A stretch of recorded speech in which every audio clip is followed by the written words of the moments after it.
Norwalk Garage Sales, Day 2.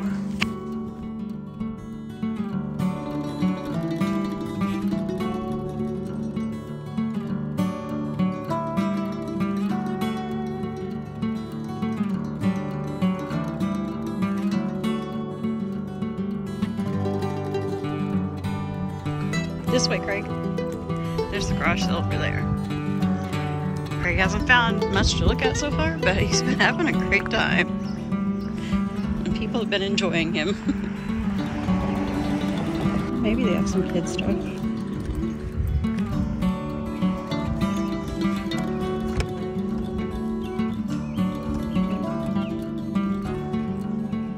Looks like a nice table if anyone needed one.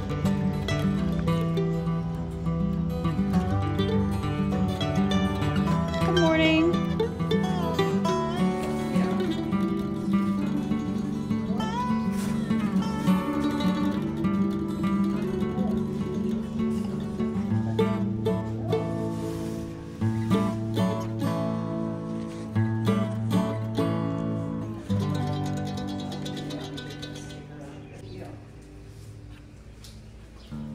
Here's our next one.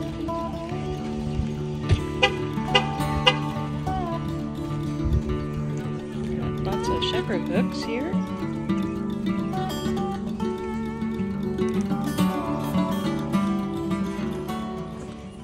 What's this here? Did you find a book, Craig? Are You Quite Polite? Silly Dilly Manners songs by Ellen Katz and David Cottrell.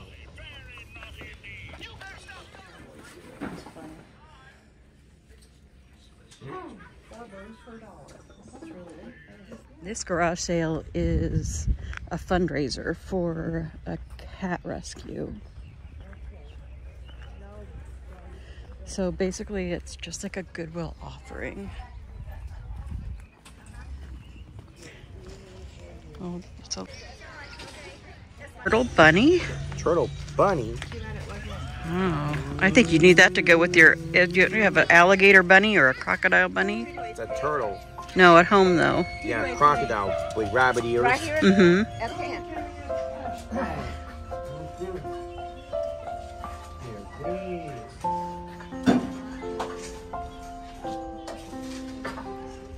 Can you show everyone what you got at this garage sale? A turtle with rabbit ears and a cottontail. What's his name?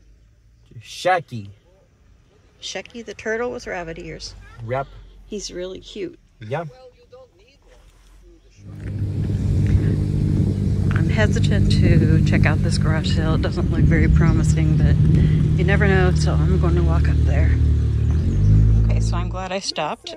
I got this Cascade for $1. That's quite a deal. I got this little sink that I thought would be great for the girls to play with outside this summer.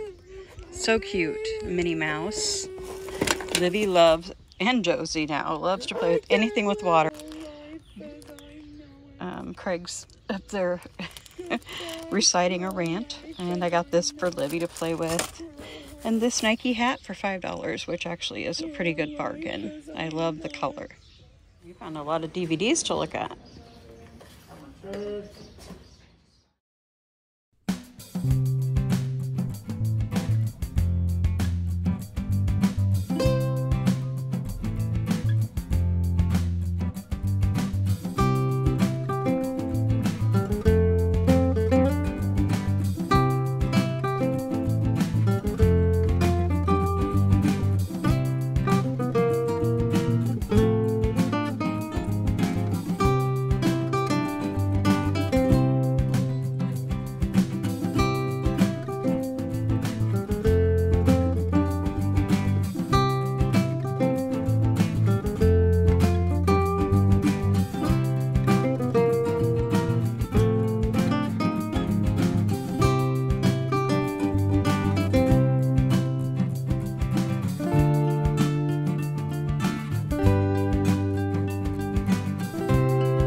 to eat lunch at the China Dragon.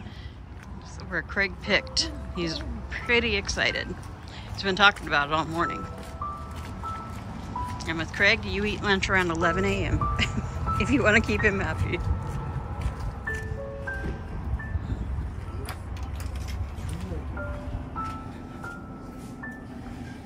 It's pretty in here.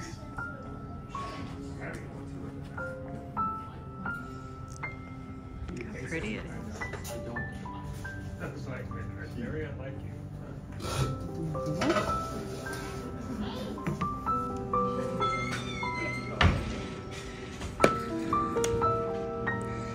Let's see, lunch specials. Well, they are today, so. And the lunch special comes with crab rangoon, egg roll, fried rice. Nice.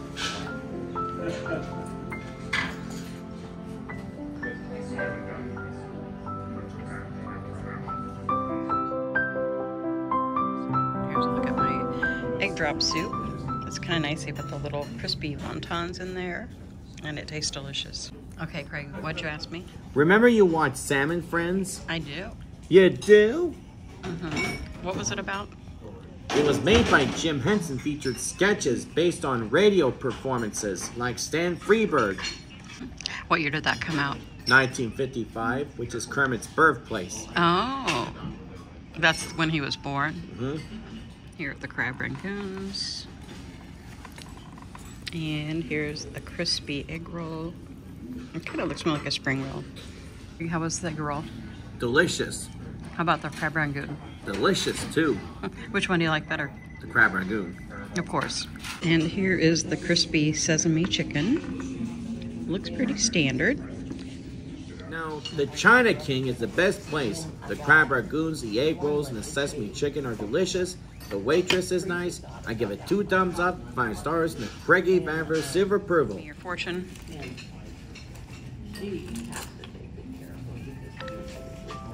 Joy comes from adventure today. Time to shake the world.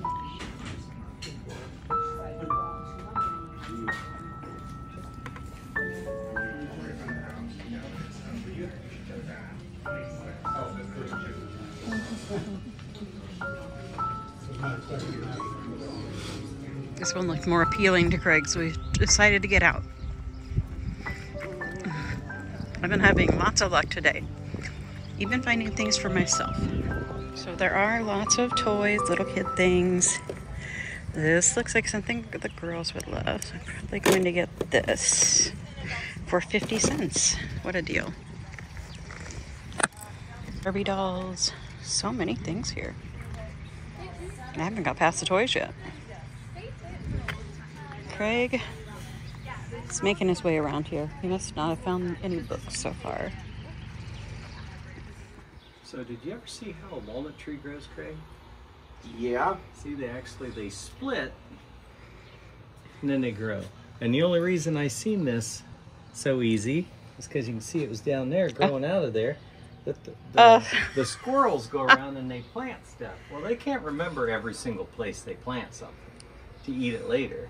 So, yeah, So they were trying to grow, or maybe they wanted to grow a walnut tree right there. See, look, there's the actual meats of a walnut That is so that you would cool. eat, and that's what it is. So. And that is Botany with Joe. Yeah. Many mysteries featuring Garfield. The mystery of the missing teddy bear and the case of the lost lasagna. By Jim Kraft. Illustrated by Paws Incorporated. A golden book. The mystery of the missing teddy bear. Garfield woke up at his usual time, just in time for lunch. "That certainly was a great night's sleep," he said. "I hope you slept well, Pookie." Garfield reached out to give his teddy bear a hug. But there was no Pookie to hug. "Pookie? Pookie, where are you?" asked Garfield. "That's funny. He was here when I got you up for my midnight snack." Garfield shook his blanket. He checked under his bed. Pookie wasn't there. "Pookie! Pookie!" called Garfield as he ran to the house. Garfield searched behind the TV. He checked the laundry basket.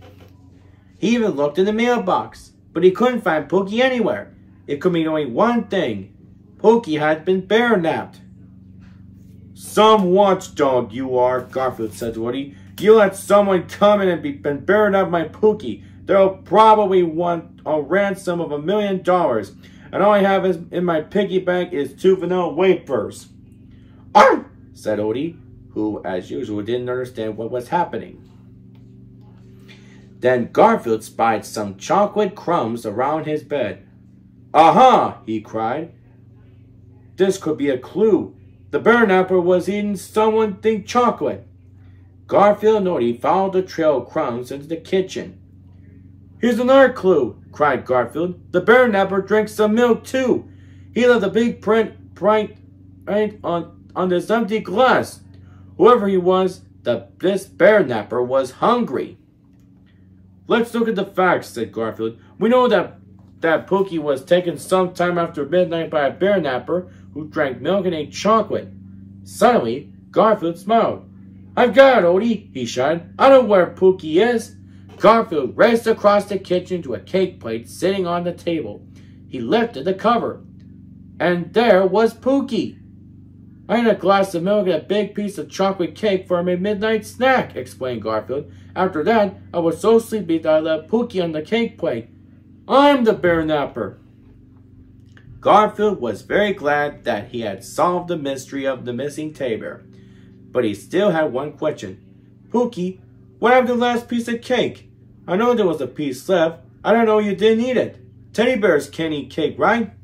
Pookie couldn't answer, of course. He just sat there looking stuffed. The case of the lost lasagna.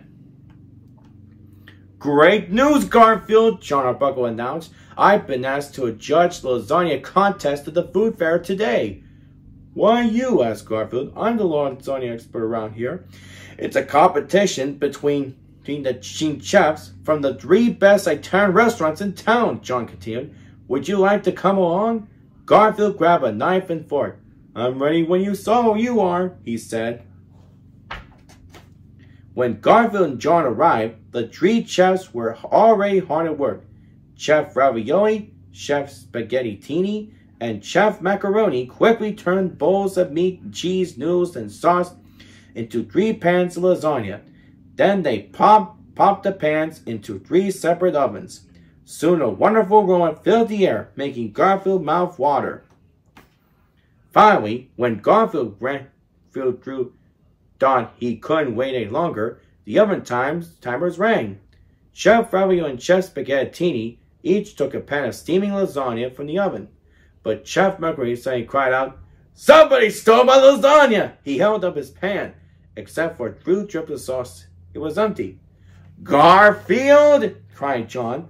I'm innocent, I swear, claimed Garfield. I never even nibbled a noodle. I knew I shouldn't trust you around lasagna, said John. Now you ruined the whole contest. Chef Macaroni was very upset. This is an outrage, he shouted. Someone call the police. I'll show John, vowed John. I'll catch the crook who stole the lasagna, but first I better taste the evidence. He dipped a finger into the sauce left in Chef Macaroni's pan. Thought Garfield. This sauce is cold, and so is the pan. Garfield opened the door to Chef Macaroni's oven. This oven should still be hot, but it's not, observed Garfield. Then he recalled something else peculiar. A chef always wears a chef's cap, thought Garfield. What happened to Chef Macaroni's cap? Garfield knew he had to find the chef's cap. He looked all around the kitchen. Finally, his nose led him to a cupboard above Chef Macaroni's stove.